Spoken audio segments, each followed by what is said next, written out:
Hello. So today we will discuss about osmosis. Now, what is osmosis? Osmosis is a special case of diffusion of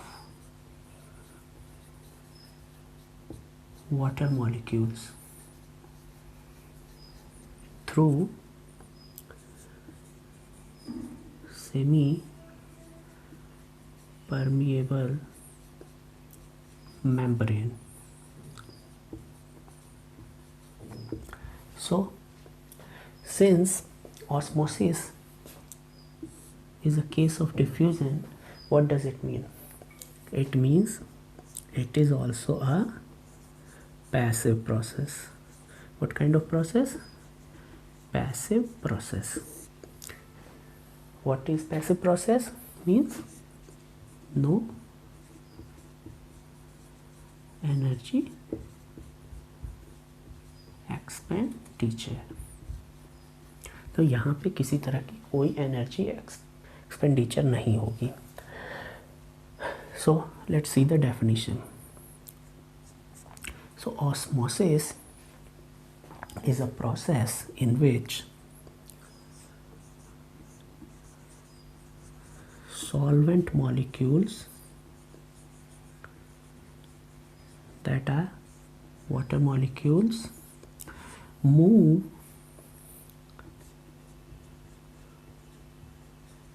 from a region of higher concentration, from a region of higher concentration to a region of lower concentration through a semi-permeable membrane. Semi-permeable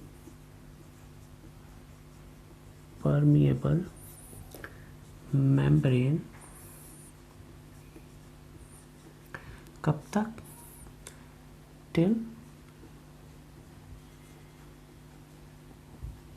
equilibrium is reached. Okay, let's see an example. Suppose this is a container which is separated into two chambers by a semi-permeable membrane. Now suppose there are two solutions.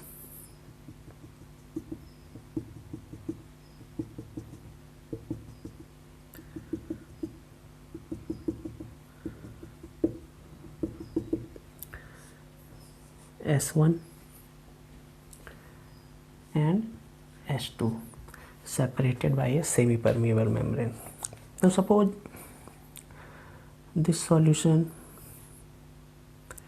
it has concentration C1 and this solution has concentration C2.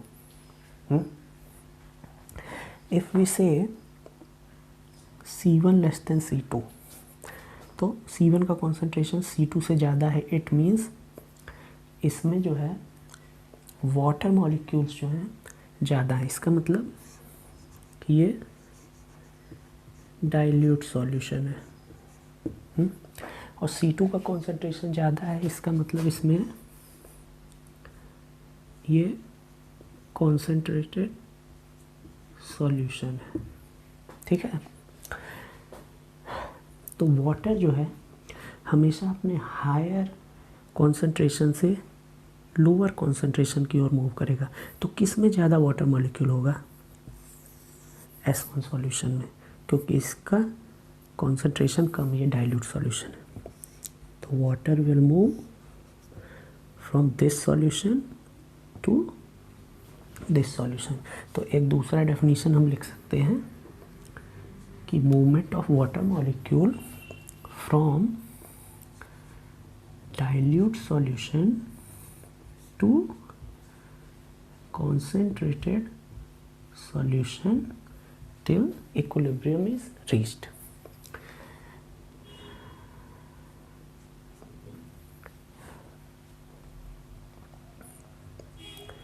या जो dilute solution है इसको हम क्या बोल सकते हैं, इसको हम हाइपोटोनिक सॉल्यूशन भी बोल सकते हैं, और जो कॉन्सेंट्रेटेड है इसको हम हाइपरटोनिक सॉल्यूशन भी बोल सकते हैं। तो एक नेक्स्ट डेफिनेशन क्या हो जाएगी, movement of water molecule from hypotonic to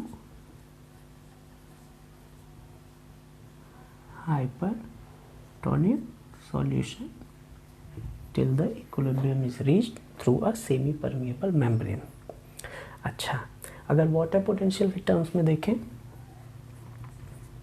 so hypotonic solution का जो वाटर पोटेंशियल होता है वो हाई होता है, ठीक है, और हाइपरटोनिक का जो होता है वो वाटर पोटेंशियल लो होता है।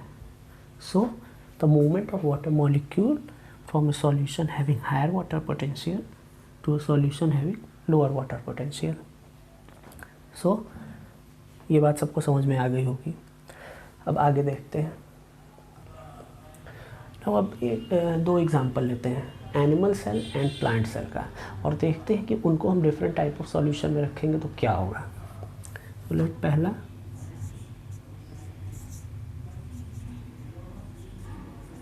एनिमल सेल,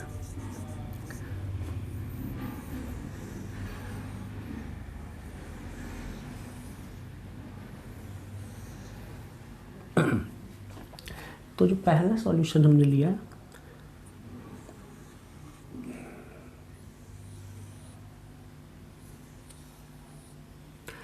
ये हमने लिया आइसोटोनिक, ठीक है, दूसरा लिया हाइपोटोनिक, और जो तीसरा लिया वो हो गया हाइपरटोनिक। तो इसको हम वन बाय वन डिस्कस करेंगे। अब देखो, आइसोटोनिक सॉल्यूशन का मतलब ये होता है कि सेल के अंदर जो सॉल्यूशन है उसका जो कंटेंट है, ठीक है, और जो बाहर का कंटेंट है, दोनों का कॉन्सेंट्रेशन, तो सपोज करो अगर हम इसको C1 माने और इसको C2 माने तो C1 is equal to C2, ठीक है। इस केस में क्या होगा, इस केस में जितना वाटर मॉलिक्यूल बाहर जाएगा उतना ही वाटर मॉलिक्यूल अंदर आएगा। सो अगर हम नेट मूवमेंट बोले जो है ज़ीरो कहेंगे, ठीक है। तो आइसोटोनिक सॉल्यूशन में सेल के स्ट्रक्चर पे कोई फ़र्क नहीं पड़ेगा, सेल जैसा था वैसा ही रहेगा। अच्छा, आइसोटोनिक सॉल्यूशन का एग्जांपल जो है, example 0.9% NaCl solution and 5% glucose solution. अब देखो, अब इसी सेल को हम जब हाइपोटोनिक सॉल्यूशन में रखेंगे तो अब क्या होगा, हाइपोटोनिक में जो C1 है वो ग्रेटर है किससे, C2 से, ठीक है। C2 ज़्यादा कॉन्सेंट्रेटेड नहीं, C2 is less concentrated and C1 is more concentrated. तो लेस कॉन्सेंट्रेटेड मतलब इसमें वाटर जो है ज़्यादा है, तो वाटर का फ्लो यहाँ से इधर अंदर की ओर होगा, सेल के अंदर। तो जब सेल के अंदर वाटर का कॉन्सेंट्रेशन बढ़ेगा या फ्लो बढ़ेगा तो सेल क्या होगा, सेल जो है पहले क्या होगा, टर्जिड हो जाएगा, टर्जिड हो जाएगा, फिर क्या होगा, कि सेल की स्वेलिंग होने लगेगी, और जैसे ही स्वेलिंग होने लगेगी तो there is no protective layer around the plasma membrane. So क्या होगा, सेल जो है बर्स्ट कर जाएगा। क्या हो जाएगा, बर्स्ट कर जाएगा। तो सेल हमारा बर्स्ट कर जाएगा। ठीक है, ये होगा अगर हम एक सेल को हाइपोटोनिक सॉल्यूशन में रख देते हैं। अब देखो, अब अगर हम इसी सेल को कहाँ रखेंगे, इसको अगर हम हाइपरटोनिक में रख देते हैं, मतलब C1 लेस देन C2, तो अब वाटर का मूवमेंट कहाँ से कहाँ होगा, अंदर से बाहर की ओर। ठीक है, तो क्या होगा हाइपरटोनिक में, अंदर से जब बाहर होगा तो क्या होगा, सेल जो है ना, ये सेल ये ऐसे श्रिंक कर जाएगा। ठीक है, सेल जो है हमारा श्रिंक कर जाएगा। So this is what will happen if we put a same cell in different kind of solution. So this was the case of animal cell. अब जो है, अब देखते हैं, अब यही काम अगर हम प्लांट सेल में करते हैं। ठीक, प्लांट सेल में देखो, प्लांट सेल ले लिए,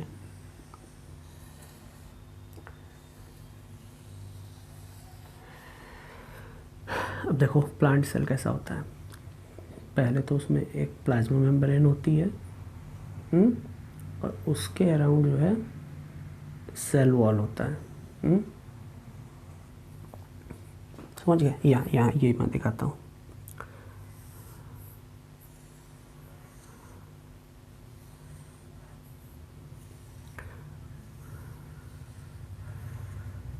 ये अंदर वाली जो है ये प्लाज्मा मेम्ब्रेन है, और ये बाहर वाली जो है ये सेल वॉल है। ठीक है, अब देखो, इसमें एक साइड में न्यूक्लियस पाया जाता है, और बाकी most of the cell is occupied by vacuole. ठीक है, that is filled with cell sap. तो अब होगा क्या, जब हम इसको आइसोटोनिक में डालेंगे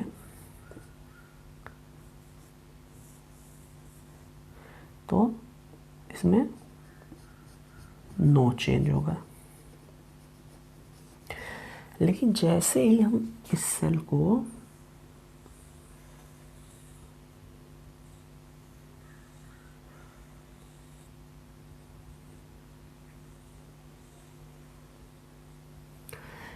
इस सेल को जो है हम डालेंगे हाइपोटोनिक में, तो हाइपोटोनिक में क्या होगा, वाटर का मूवमेंट जो है बाहर से अंदर की ओर होगा। ठीक है, तो क्या होगा, धीरे धीरे जो है सेल के अंदर जो है वो वाटर जो है वो भरने लगेगा। तो क्या होगा, सेल जो है सबसे पहले क्या होगा, इसकी टर्जिड होने लगेगा। सेल की टर्जिडिटी जो है ये बढ़ती जाएगी, और जब सेल की टर्जिडिटी बढ़ती जाएगी तो सेल का जो शेप है ना, शेप थोड़ा सा चेंज होगा, but this change is not so prominent. हल्का सा ये समझ लो कि थोड़ा सा चेंज हो जाएगा सेल का शेप, हल्का सा, बहुत ज़्यादा नहीं, because there is a presence of cell wall layer. तो सेल वॉल लेयर क्या करेगी, जो अंदर जो वाटर की एंट्री हुई है उससे जो टर्जर प्रेशर बढ़ा है तो उसको अपोज करेगी। ठीक है, तो it will resist any change in the shape, तो सेल का शेप ऑलमोस्ट सिमिलर होगा। तो ये होगा इन केस ऑफ हाइपोटोनिक। लेकिन जब यही होगा हाइपरटोनिक मीडियम, ठीक है,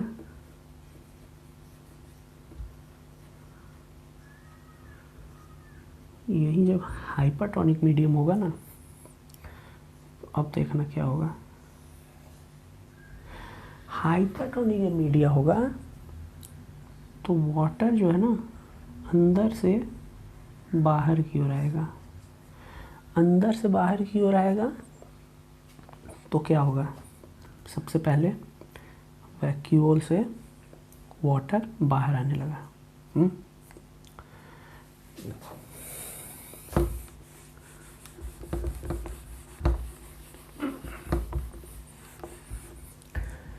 तो सेल का डायग्राम ड्रॉ कर रहा हूँ। Water from the cell will start coming out. तो क्या होगा, जो वैक्यूल था हमारा इट विल श्रिंक। क्या होगा, श्रिंक। ठीक है, वैक्यूल हमारा श्रिंक कर जाएगा। फिर क्या होगा,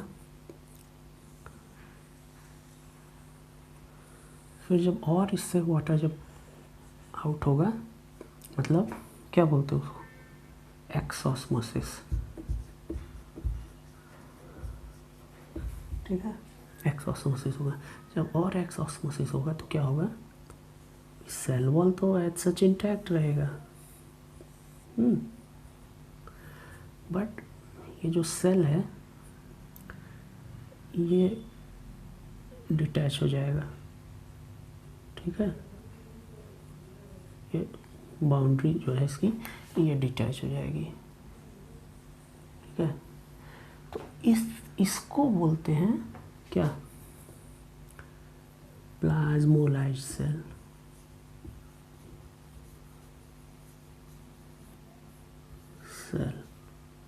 ठीक है ना।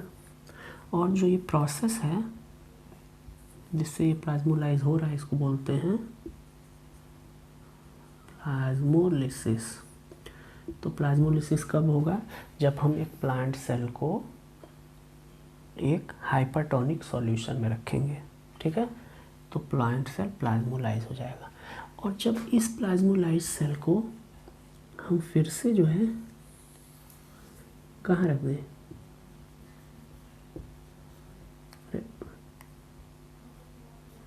हाइपोटोनिक सॉल्यूशन में जब इसको वापस से हम एंटर कराएंगे तो वापस से फिर क्या होगा, इसके अंदर एंडोस्मोसिस होगी, वाटर का अंदर आना शुरू होगा, सेल जो है अपना शेप वापस से रीगेन कर लेगा। तो इस प्रोसेस को क्या बोलेंगे, इस प्रोसेस को हम बोलेंगे, इस प्रोसेस को हम बोलेंगे डीप्लाज्मोलिसिस।